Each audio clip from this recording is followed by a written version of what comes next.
নোয়াপাড়ায় আমার বাড়ি ছিল।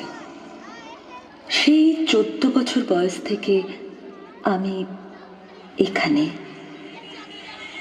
আমার মা পেটের জ্বালায় কমলা মাসির কাছে আমায় বিক্রি করে দিয়েছিল।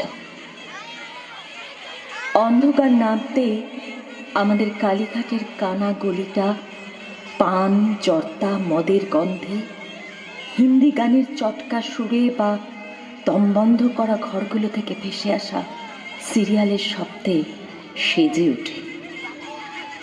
নিয়নের আলোয় জ্বলে ওঠা হোর্ডিংয়ের ছবি, এ দিল মাঙ্গে মোর। অসুবিধে হতো ছেলেটাকে নিয়ে।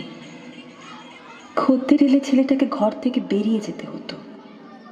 কতদিন ওই এক চিলতে বারান্দায় গুটিসুটি মেরে ছেলেটার অবাক ঘুম। আমার মাধবটার খুব ভূতের ভয়। রোজ নাকি একটা কালো দৈত্য ওকে মারতে আসে। দূরে মন্দিরে আরতির ঘণ্টার ধ্বনি ভেসে আসছে।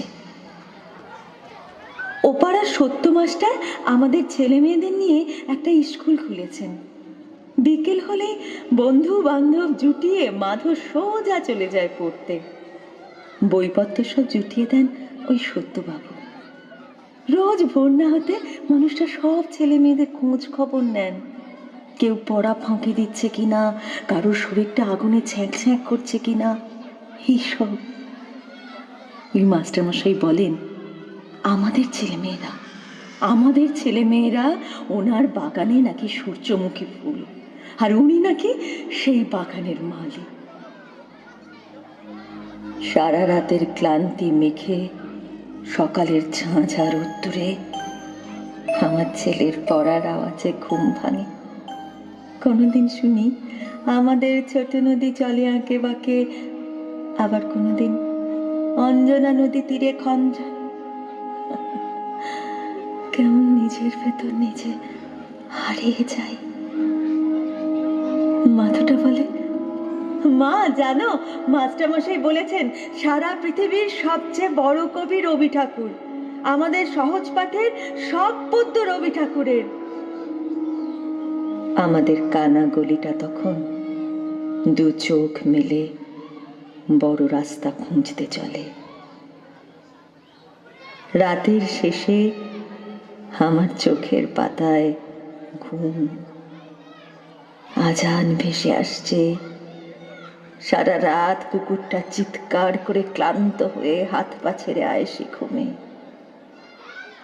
মাধব হঠাৎ সেদিন ঘুম থেকে উঠে আমায় ডাকতে শুরু করে। সকালের এই সময়টায় শরীরটা ভারী হয়ে আসে। মাধব আমাকে জোর করে টানতে টানতে মাস্টারমশাইয়ের বাড়ির সামনে নিয়ে গেল। এই সকালে মাস্টারমশাইয়ের বাড়িতে কেন যাবি জিজ্ঞাসা করায় মাধবের মুখে একটাই কথা, অঞ্জলি দিতে হবে মা, অঞ্জলি। বৈশাখে কবে যে সরস্বতী পুজো হয় কি জানি। মাস্টারমশাইয়ের বাড়ির সামনে নিকোনো উঠোন, সুন্দর আলপনা, ছবিতে মালা। মাধব বলে, মা আজ রবি ঠাকুরের জন্মদিন। ভীষণ লজ্জা লাগছিল। আমি জানতাম না মাস্টারমশাই রবি ঠাকুর সম্পর্কে কত কথা বলতে শুরু করলেন। এমন কথা আমি আগে শুনিনি।